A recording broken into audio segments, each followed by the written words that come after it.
Hi everybody, I'm Kimberly Edwards from cookingwithkimberly.com, and today I'm going to show you guys how to barbecue a pepper crusted roast of beef. Doesn't that sound awesome? You're going to put it on your barbecue and it's going to be all smoky and amazing, and you're going to do it nice and slow.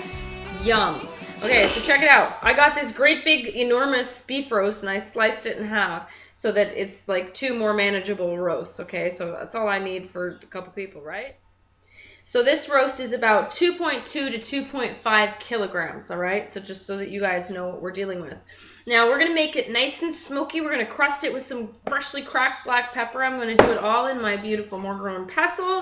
It's gonna be awesome, you're gonna see. So we're gonna move this aside. It's defrosted, everything's good. This is just plain fresh roast of beef, okay? All right, so into my mortar and pestle, I'm going to put about a tablespoon, well, maybe just short of a tablespoon, just eyeball it, okay? Eyeball it about a tablespoon into the mortar pestle.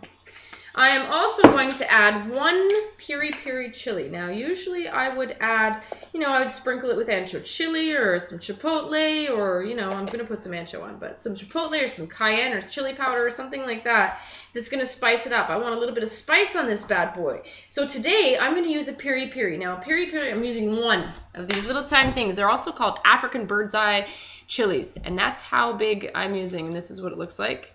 I got those at Qualifirst Foods, qualifirst.com. You can check that out.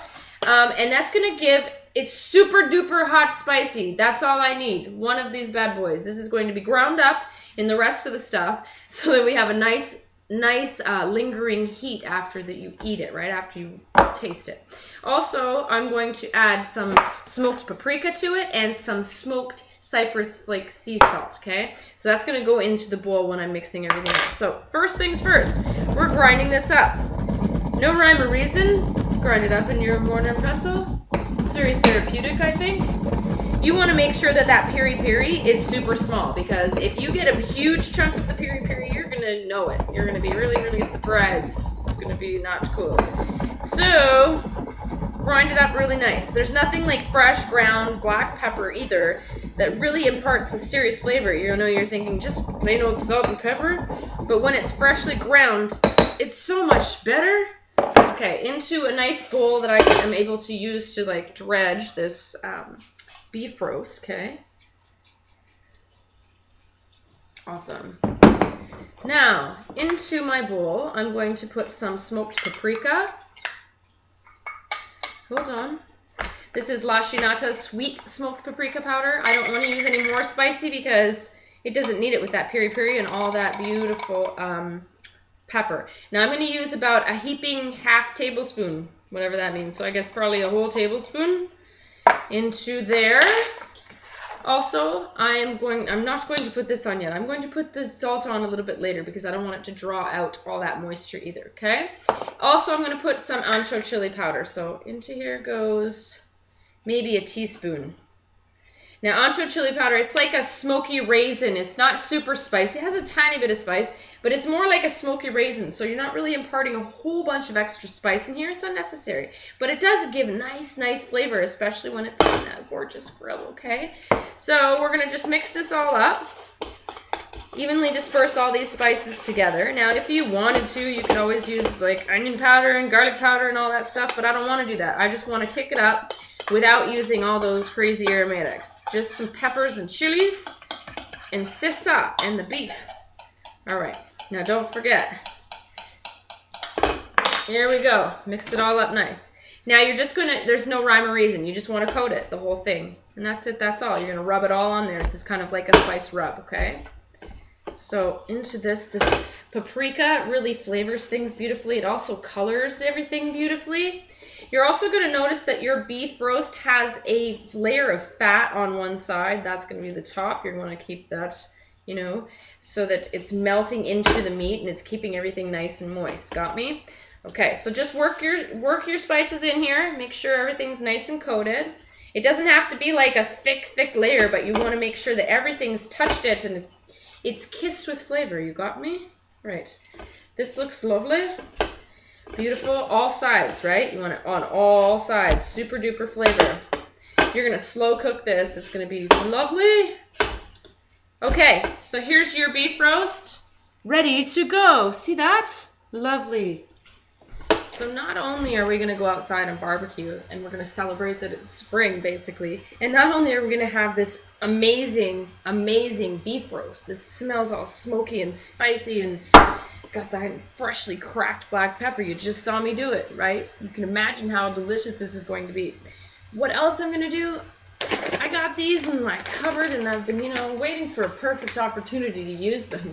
They're little charcoal pellets. They're Jack Daniel's Tennessee Whiskey charcoal pellets. How cool is that, right? I've never used them. So we're gonna use them this evening.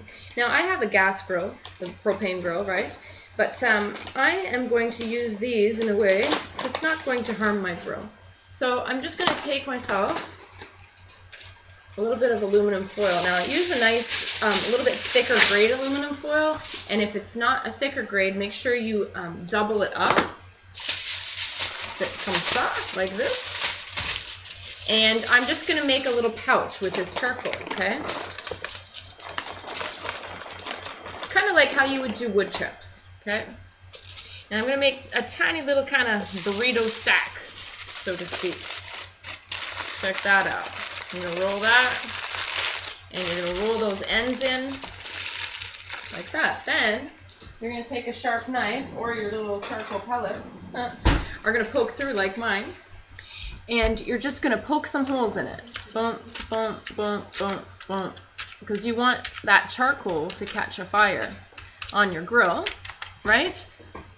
That's it. So now you're going to put this on your grill. You're going to let that get all fiery and stuff. You can open up a little bit and light it if you have to, but at least it'll get that nice smokiness, right? Smoke. And you just make sure that you fit that tin foil to the grill before you start, right? So that it's nice and secure. And that's it. So let's go outside. We'll get barbecuing. Okay, Tonka, here we go. I've preheated this grill, and I've also made sure that I sprayed the grates before I started with some nonstick spray to help me out a little bit. However, when you are barbecuing, if the meat sticks to the grates, if you could wait just 1 or 2 more minutes, it usually cooks just a little bit more, it caramelizes, and it releases automatically, naturally from the grill. Don't rush your grill, okay? Don't rush your meat. Okay, so onto the grill. What I've done is I've preheated it. It's on high. I removed the grate and I put that little burrito pouch of charcoal right on that lower grate. Okay, this is my gas grill, don't forget. So I've also cleaned the grate off, right? You got me? Place the grate, and now I'm going to put it on this high heat. I want to sear it on all sides very, very quickly. Maybe 4 or 5 minutes per like side to get it nice and crispy. Then I'm going to turn off that middle burner. Okay, I have 3 burners on my actually I have 4. So the 2 middle ones are going to get turned off, okay? I'm going to put that meat in the center and finish the cooking then. So I have kind of a little bit of a fire going on here, so I'm going to put it on a different part of my grill than I had anticipated. That's okay, because it's all heated up perfectly. So one side down, here we go, let's do it. Sizzle, sizzle, you hear it? You can't see it though, let's put it over here. There you go, you can see that, can't you? Alright, so now I've got this gorgeous outer coating, right? That chipotle, or sorry, the cracked pepper. I've got that piri-piri chili, and I've got the that smoked paprika. Oh, it smells awesome. Now my charcoal has caught on fire, and that's exactly what I want. It's gonna start smoking everything beautifully, so I want to close this up just a little bit, right? Keep some of that charcoal flavor in there. But you're gonna man this grill very closely, very, very closely right now. You don't want to burn the outside, okay? And you don't want it to stay in there too long at this very high heat. You want, when you're finishing the cooking, it's going to be on about 300, so you're going to want to watch your gauge. But this barbecue gauge isn't always what it's cracked up to be. So you kind of have to gauge what your gauge is telling you. Got me? Sometimes it reads that it's way lower than it is, and it's like really burning your meat, okay? So just keep an eye on it. Put your little thermometer in. Make sure that you are aware of your grill, okay? Everything is fine, all is well. Now, I'm probably going to have to replace some of that charcoal about halfway through the cooking because it'll probably disappear. But I didn't need to do that. I don't want to put all too much on there, right? Because it'll all disappear at the same time. So I'm going to make another little package, and it's going to go on halfway through so I can continue keeping that gorgeous charcoal flavor and smell going in here, all right? So we'll be back and I'll show you what my meat looks like after I turn it and I brown it on the sides, okay? Okay, so I'm not sure if I mentioned, but this is an eye of round beef roast, okay? And again, it's 2.2 pounds. It's a beautiful cut of meat, and I have a gorgeous grill marks going on that. You see that? And I'm just switching sides. Now I have it right above that little charcoal pouch to make sure that the majority of the smoke is going on my meat. You got me? And you're just going to continue. I have 2 more sides. I'll be right back. Now you really want to sear this roast because you want to seal in those juices so it caramelizes the outside of that meat. It gets it nice and charred to hold those juices inside and you don't lose it so it doesn't dry. Now this is actually a very lean roast. I don't see a lot of marbling or anything inside of there, so it's lean, and you want to make sure that you keep that juice in it. It could be really, really dry and tough. Okay, so I'm even sealing the sides, but to do that I have to hold it on its sides. So you're gonna have to sit here and babysit it a little bit. But I've got these gorgeous grill marks on here, and it's exactly what I want. Now I'm gonna turn down this center burner. And I'm going to come out with my little charcoal pack. You don't need to see me do that again. I'm going to do the same thing with charcoal pack in, okay? And let that go. I want to make sure I'm watching my gauge, okay? If you feel like it's way hot, turn it down a little bit. It's all good. This isn't an exact science with barbecue. You know what I mean? You can't just dial it in like you do with your stove. So just watch it, gauge it. A 2 pound roast will probably take about an hour and a half. So a 4 pound roast will take about 3 hours, okay? But you want to try and get a temperature of about 300 degrees inside this grill, okay? So we're going to go for about an hour and a half. I'm going to start checking on it at about an hour just to make sure all is well, okay? Check on it periodically. You don't want to have a big fire going on, but you shouldn't because that meat is on that nice hot grate, but it's not getting direct heat, so that middle burner's off. The two outer burners are on so that it can maintain some heat, just like an oven would, okay? You've already charred it. You don't need to char it anymore. You just want to make sure that it cooks all the way through to the center, to the desired temperature, okay? Grab out your meat thermometer. We'll be out here in a little while, okay? Well, this did prove to be much more adventurous than I had anticipated because my propane tank just decided to be over for me. So good thing I had a backup plan. I had a backup propane tank. So I'm good to go. All is well. We're still on schedule. So my roast looks awesome. It's been on here for about an hour and 20 minutes. I'm pretty satisfied with this. I had a little trouble with the temperature gauge, trying to get it regulated back and forth, you know, but you just have to keep eyeballing it. I came out here every 15 minutes just to make sure that it's around 300 and trying to balance it out. That's the best you can do, right? So here is my final result, this gorgeous, beautiful roast. Into a nice warm container, turn off your grill, and go inside, and I'll show you what to do next. All right, into the kitchen we are. Now I'm seeing a little bit of juice running out, okay? So I want to actually leave this bad boy sitting for about 5 to 10 minutes, but I want to cover it up with a tent of loose-fitting tinfoil. I want to keep that heat in. I don't want it to get all like cold for our dinner, but you need to let those juices rest. Now, let me explain this. It's like an angry person. You want to leave them alone. The meat is angry when it's hot, hot, hot. Any meat that's just like out of the oven or out of the grill is just hot. You need to let it rest. Let angry things sit for a minute until they're a little less angry. Don't touch angry things. So we're going to let this rest. And what that does is it allows all the juices to kind of chill out, get reabsorbed, instead of being like ready to explode. If you sliced into that, all the juices would run out and you'd have a dry roast and everything was for naught. You got me? So allow it to sit, put your little your timer on, and get your side dishes ready, everything like that, and you're going to be good to go in about 5-10 minutes. Cool? Sit tight. Okay, everybody, so our tent's been on here for about 10 minutes. This is looking gorgeous. A little bit of the juice has leaked out. Now, if you would have cut it, a lot more would have leaked out, okay? So I'm going to transfer this onto my cutting board. Okay, that looks lovely. Lovely, lovely. Okay, have a little bit of juice. I'm going to save that. Now, I don't want mine to be the well done ones on the end. And there's people that are going to be so more than happy to eat that. But I want one from the center because I want mine to be a little bit medium rare-ish, a little bit pinky. So I'm going to slice right down the center so I can get a piece of that. My mom's going to want a piece of that too. No doubt, Mother? Oh, absolutely. Oh, that's beautiful. Look at this. Exactly what I want. Pink in the middle a little bit, and all the rest is good to go. That's perfect for me. Okay, so I'm going to get a nice slice of this. A nice slice of this. Beautiful. Hold on, my hands. I need my towel. Good stuff. Okay, so here we go. Onward and forward. Let's try this out and see how awesome it is. I'm serving mashed potatoes with this tonight. That's good. Mom. Oh, thank you.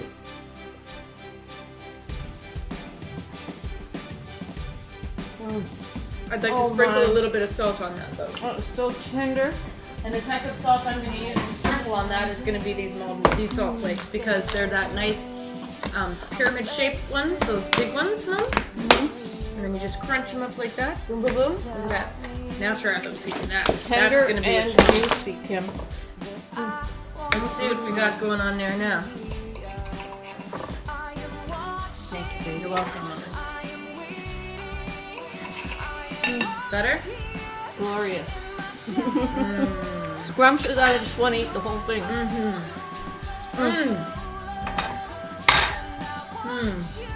I'm sorry. That's really good. Now the rareness is perfect for me. Is that good for you, Mom? But the outside pieces, of course, near the end, will be much more thoroughly cooked. So people who would like more done pieces of meat, you would give the outside pieces to. Got me? But that's great for me. These are going to be great for sandwiches tomorrow too. I'm going to have extra left, more than likely. So that's how you do a roast of beef on your barbecue. Make it taste tasty on the outside. How do you like that crust, Mom? That little outside coating. Man, the peppers. Oh, smoky. That's why, because we use the charcoal, right? We use the charcoal today. I also use that smoked sea salt, Cypress sea salt, sea flakes. And then I had that smoked paprika. That helped too. The peri-peri, just that hint of heat, it's the perfect heat. It's not like, oh my gosh, it's chili. That's not what I want to taste. I want to taste the beef, but I just want to enhance it. And I think that we achieved that without having to use like onion and garlic and, the huge. We just a little something different. So that's it, that's all. That's how you grill up a roast of beef. And this is Cooking Adventures with Kimberly. I hope you follow me on Twitter at Cooking with Kim E with a capital E. I hope you like the fan page. It's facebook.com/Cooking with Kimberly. My shows are on youtube.com/Cooking with Kimberly. And my site is cookingwithkimberly.com. Make sure you check out Tonka Live magazine. That's tonkalive.com. And this is May's edition. Get out there. Be adventurous with your cooking. Do something fun. Get out there on that lake, you guys. Enjoy that weather, all right? Enjoy it all the entire season. Get every single day of sunshine you can. All right, everybody. Be a champion in your kitchen and eat deliciously. Bye. I'm staring, looking at you in the mirror.